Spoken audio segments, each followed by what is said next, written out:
feel like I'm losing my mind. Like it's dripping, emptying out of my head like that leaky faucet.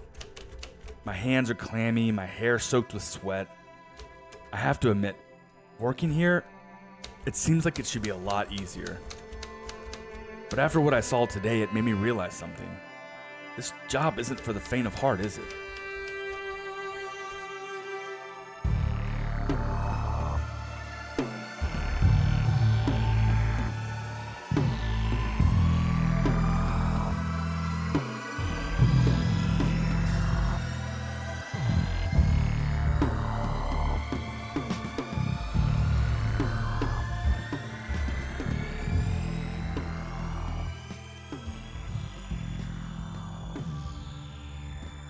Split Oak Lane, Episode 3, The Backlog.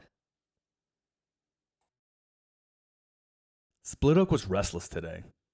Is there ever any tranquility here? A moment's peace would be nice. It really would. I like that from the mosquitoes, too. They were chomping at the bit today. My arms and legs are all chewed to hell. I'm afraid if the rain doesn't stop, we're going to have a big problem on our hands. A bigger problem than we've already got. One of the tasks on the backlog was to fix the generator in the basement of Building 2, but there was about a quarter inch of water covering the cement floor, and I couldn't fix it without, getting electrocuted. I'll get back to it at some point. I hope the tenants are alright without it. When I left, I took a walk over the footbridge to check the creek, and the son of a bitch was overflowing. Pods of grass and leaves floating by me into the parking lot, creating little tiny islands off the coast of the sidewalk. Today, the place... it just seems soggy and rotting, unfit for people to actually call home. How could you have left everything to be fixed by someone who doesn't even know how? I mean, I'll figure it out. I usually do, but I just can't believe the state of this place. It's a mess. The first thing on my list was follow up with Francine. With all the rain, the situation under their sink had gotten worse. The moisture turned the black mold splotches into an indigo-colored moss, and she hoped I could scrape it off. I wanted to fix it, but I couldn't. I'm telling you, this shit was stuck to the wood, impenetrable and purple. I'd never seen anything like it, and Francine didn't seem to care. In light of Jessie and everything, she didn't think it mattered anymore. Francine didn't want me to fix it. She just wanted to get outside. Apparently gardening is her new hobby she picked up over the past week. I guess she wanted to learn to take care of something for a change. Next up on my list, Damien Miller. He put in a work order for a smoke detector a couple of weeks ago, but in the midst of the supers changing, the last one leaving and me coming in, there'd been a delay and it was about time someone got to it. Damien told me the smoke detector had been screeching in the middle of the night, waking him up at all hours. Now, you might think, why didn't the guy just take the damn batteries out if he couldn't get any sleep? Well, that's the thing. He removed the batteries before he put the work order in. Inside Damien's apartment, there was a heavy, almost starchy smell hanging in the air. It was hot and humid, his plants growing all over the furniture and the walls. He led me to the smoke detector down the long carpeted hall. It was right outside the bathroom, maybe 50 feet from the kitchen. There was no sign of life inside of it. No beeping or blinking, no static or buzzing. Just quiet. Doesn't look like there's anything wrong with it, Mr. Miller, I said, crossing my arms, feeling the juicy map of bug bites all over him. He told me I ought to get in the ceiling and take a look at it from a different angle. I almost laughed. I'll be honest. I wasn't getting in the damn ceiling. I told Damien he'd have to deal with it for a little while longer, and I checked them off my list. Some things you just can't fix in an afternoon. I was on my way to my next appointment. Mr. Kilgore. Meeting Bigfoot in the middle of Black Friday, shopping with a beehive on your head wouldn't prepare you for Mr. Kilgore. I'd heard about him. Doesn't come out of his apartment much, but when he does, it's for a stroll around the complex. He likes to stare at the buildings and the trees, like he's seeing them for the first time. Or like he's seeing for the first time. His request didn't have a clear explanation for what it was, though I figured it out. It said, "A fine feathered soul needs its freedom." Did he get that from a fortune cookie? Couldn't he just say a bird had gotten into his place? Everyone's a poet, even for the handyman. I got there, and before I could even knock on the door, it swung open, pulling me in a little with it. There he was, a thin cactus of a man in a turquoise robe with matching pajamas and fuzzy brown slippers. Balding with a ring of gray hair flopped around his head. Wild salt and pepper eyebrows, too. A renegade from the 80s sitcom. He smiled, big. Cheese and crackers, Mr. Moody, it's good to meet you. Two bedraggled souls brought together, and all because of a century of the sky swooping about these musty walls. Ha! Huh? I walked in. First, he offered me this, green-gray tea he brews himself, though he didn't tell me what was in it. So after I turned down the mystery swill, I asked where the bird was. He cocked an eyebrow as he glanced over to the sliding door that led to his porch. Then he stalked his way over and waved me on. All around were piles of old books and atlases. One even had a cup and a saucer on top. Another held his TV remote, and on top of another was a raggedy orange tabby staring right through me.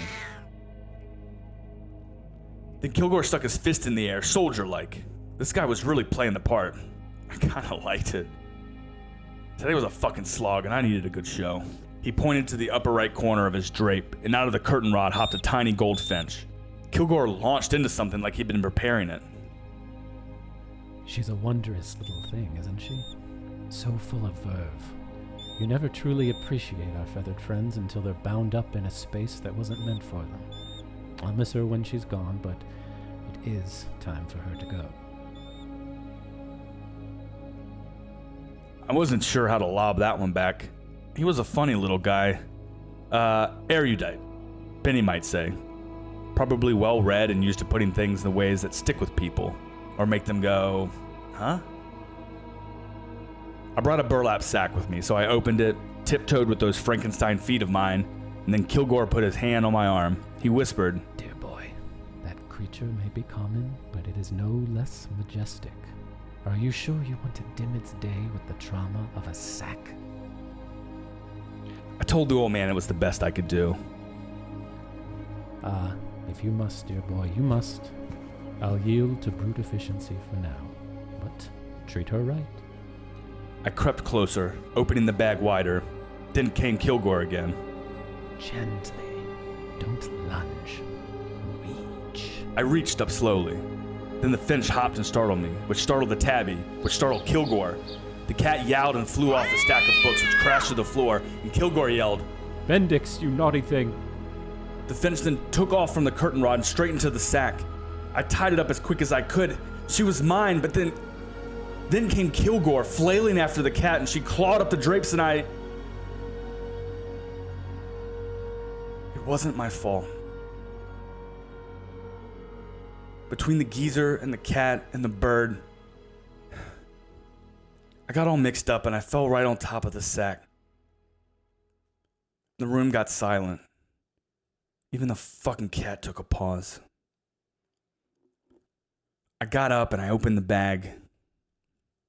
Inside was the goldfinch, still and silent, red and yellow feathers, stone cold. I glanced at Kilgore, who looked like he was at a wake.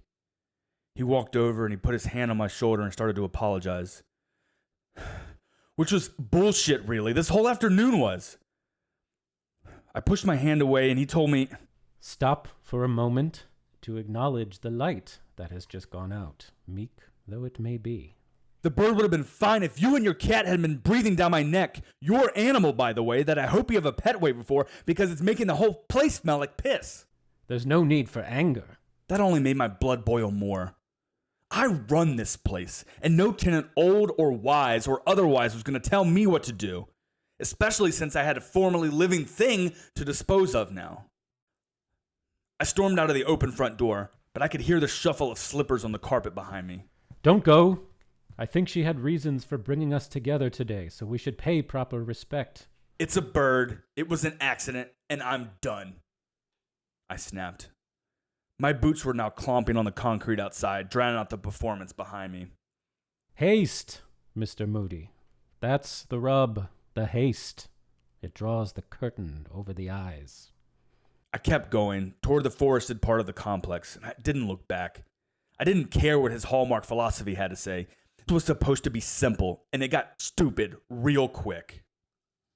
I came to a little clearing near the brook, and I knelt down and began to dig.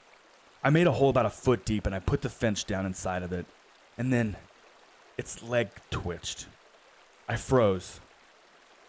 And I waited. Nothing. I looked for a while and I nudged it.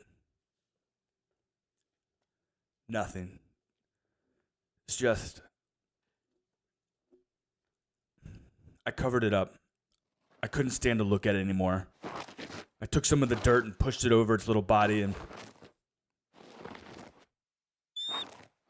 I hurried. I dug up the grave and I grabbed the goldfinch and I brushed off the dirt and I held it right there in my hands.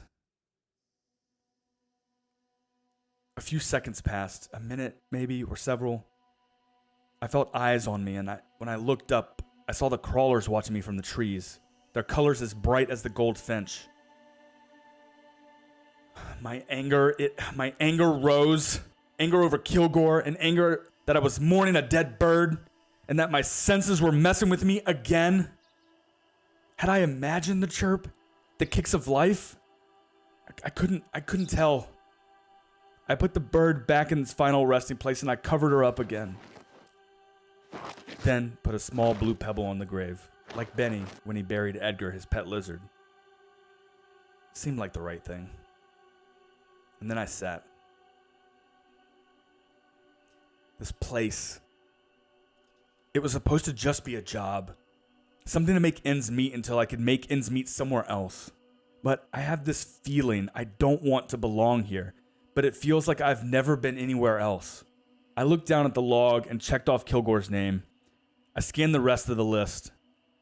It was going to be a long week, and I feel like a lot has been hidden from me, like that magic drawer in the rent box. I had been carrying that around all day, too. That image of a shadowy mustache doing his trick just feet from my office. Secrets aren't good for anyone, but I think that's all that's here. So on I went to Mr. Russo's place. A stopped up sink. That I can handle.